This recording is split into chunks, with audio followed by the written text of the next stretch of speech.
Hey, what is up guys? So now that we have all of these banned cards now legal in the game with the new errata, let's go ahead and go over what the heck these cards that were previously banned do now with a new errata. If you guys are unfamiliar with what a errata is, it's basically completely changing the card. Now you don't have to have the newer card, you can still use your old school Sinister Serpent that you've had in your binder for years, and you can still play it, but it's going to have this new effect. We'll also basically go over the older effect really quickly, as well, just for nostalgia, as well as if you're unfamiliar with some of these cards, you can now see why they were previously banned, but now they're kind of coming off the ban list with a reduced or watered down effect. So first off, Sinister Serpent.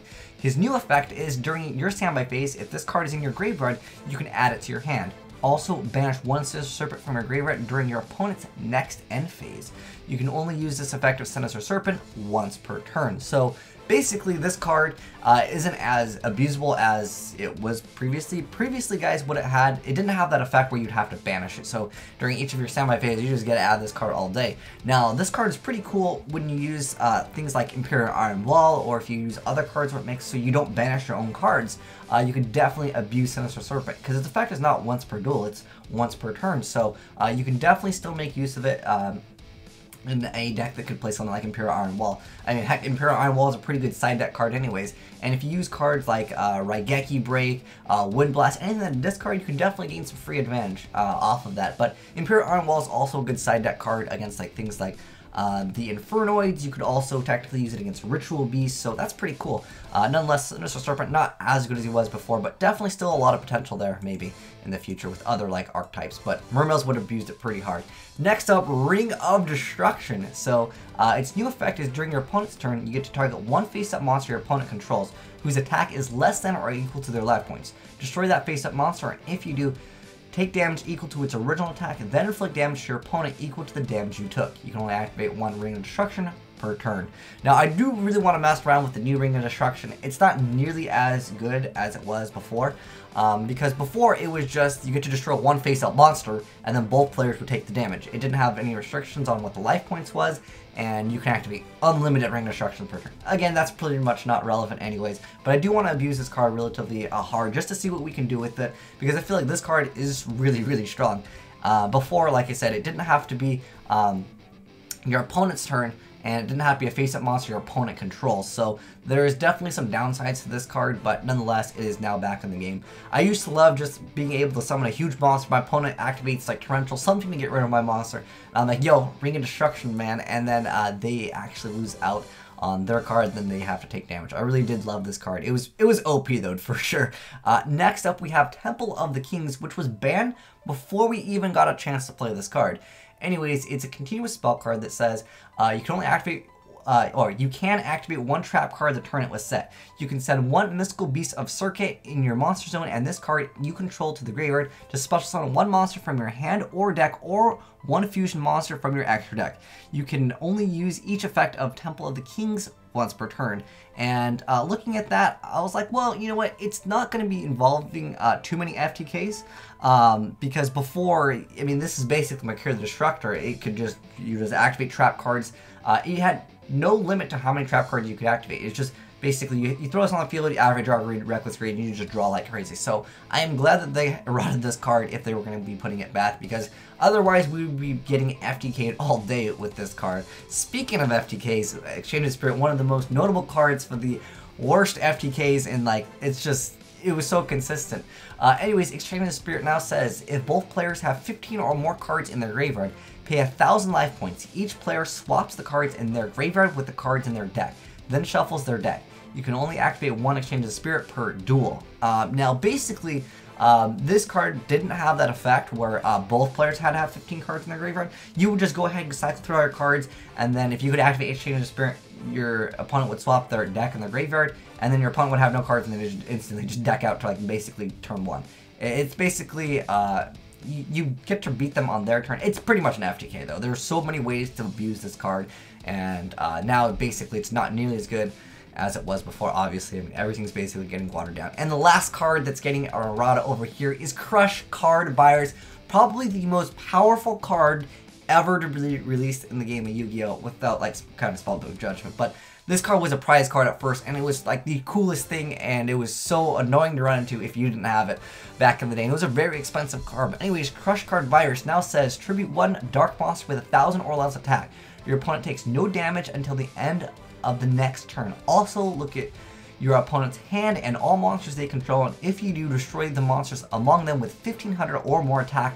Then your opponent can destroy up to 3 monsters with 1,500 or more attack in their deck. So that is heavily watered down. Before, guys, it just had that effect where you would tribute a dark monster with 1,000 less attack. You would get rid of everything that your opponent had in their hand and on the field. And then in addition, or all monsters they control, as they call it right here. And then in addition to that, for the next 3 draw phases, you get to see what they draw, and if it's a monster with 1,500 or more, you get to destroy it. And like, it's not nearly as good. This is not the same card at all. And you know what's really interesting with this card, guys, is that it has that effect where then your opponent can destroy up to 3 monsters with 1,500 or more attack in their deck. Why would you give the, if it's my card, why do I give my opponent the option for something? That makes no sense at all. If they change that effect, then this card would be decent. Like, if I could decide if I want to send, make them send more cards to graveyard, then that's good. But if they're playing a deck like Lightsworn and I activate this, they could just be like, oh, I'll send 3 different Lightsworns to the graveyard. And I don't know, it just doesn't seem like it's watered down so hard. It just makes me cringe just a little bit. But anyways, guys, these are the new Erratas. But that's it for the Erratas if you just wanted to hear the Erratas. But now I kind of want to just touch up upon something that I kind of wanted to talk about. I was going to make a video on its own, but I think we can just go ahead and talk about it shortly here. So a lot of players, I guess let's see, what do we want to look at? A lot of players don't like that cards are getting errated because they don't have that same nostalgia. But one problem that I have with having these Erratas is that if someone has the older text, because keep in mind, guys, you can actually run the card with the older effect, but of course the older effect will not apply. You have to actually apply the newer effect.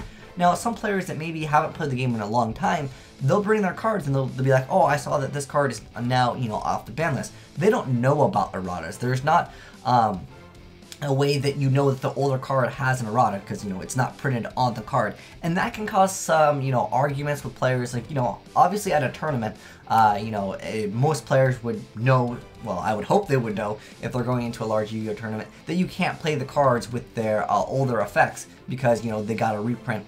But players just might not know, and they'll look at the card and they'll be like, well, it doesn't say I can only use this effect once per turn, and it is, you know, legal. Obviously, you'll have to call someone over, and there's that whole thing where you have to wait. And the game of Yu-Gi-Oh, there's a lot of waiting already. But also, I just don't like how, like, they're so watered down that they don't have the effect. Well, I mean, they do have the effect in one sense. Like, it's very, very similar. Personally, for me, the main reason why I don't like the Erratas is that reason that I previously mentioned, whereas the players with the older cards, it completely is a different effect. Like, why not just reprint? Like, why not make a new card called Ring of Destruction 2.0 or just Ring of Destruction watered down version? Like, just basically, I think it was a Fishboard Blaster got a reprint. Like, they basically redid the card and they renamed it basically. And I'm wondering, why don't they just redo that? With a lot of cards in Yu-Gi-Oh, there was like a reprint of, well, it wasn't a reprint of Tribe Infecting Virus. It was very similar, like Tribe Shocking Virus. It's just a completely different card, and I prefer that instead. And I would rather keep the card banned because of causing confusion for some other, you know, younger or newer players into the game. Maybe they see these cards and they're like, well, I thought Ring of Destruction was banned, but now it's legal, and they go ahead and play their old one, and again, they just don't realize the effect. Now, going back to Crush Card, because I think this is the card that really upsets a lot of people, and I totally understand. This card was a few $100s, and, you know, at one point it was like 1K. This card was probably, like I said, one of the strongest cards to ever come out into the game. Of course, we're not counting Spellbook Judgment, because that card was just, like, too poorly designed. But Crush Card Virus, it had this, like, effect where, like, if you saw your opponent have Crush Card, first off, you're like, oh man, that person either paid out you know, way huge amounts of money, or they actually were the person that would win these tournaments, and they would actually have the Crush Card Virus, because it was a prize card at one point. Like, the card was so powerful that once it was flipped up, you lost the game majority of the time. There was actually a quote-unquote pro player banned actually for stacking Crush Card virus. Someone will talk about the story probably in the comment section below. But anyways, yeah, he was known for stacking Crush Card virus because he would always win with this card, and it was like, if you had Crush Card virus, you had such a huge advantage. You could get rid of everything, and then for 3 turns, your opponent would basically lose all their strong monsters.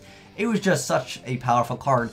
And some of the newer players that would see Crush Card now, they're like, oh, that's an okay card. You don't have that mindset, and I really kind of wish we had that same mindset that like Crush Card, oh my gosh. Now it's just like, it's not as good. That's my take on it, because a lot of you guys did ask me for my take on it, and I think it is, in one sense, cool that we get all these ban cards back into the game. Like, it's nice to see that we can actually maybe eventually have no ban list, and everything is just errated, so essentially we will just be able to play everything, and it'll be more balanced, so to speak.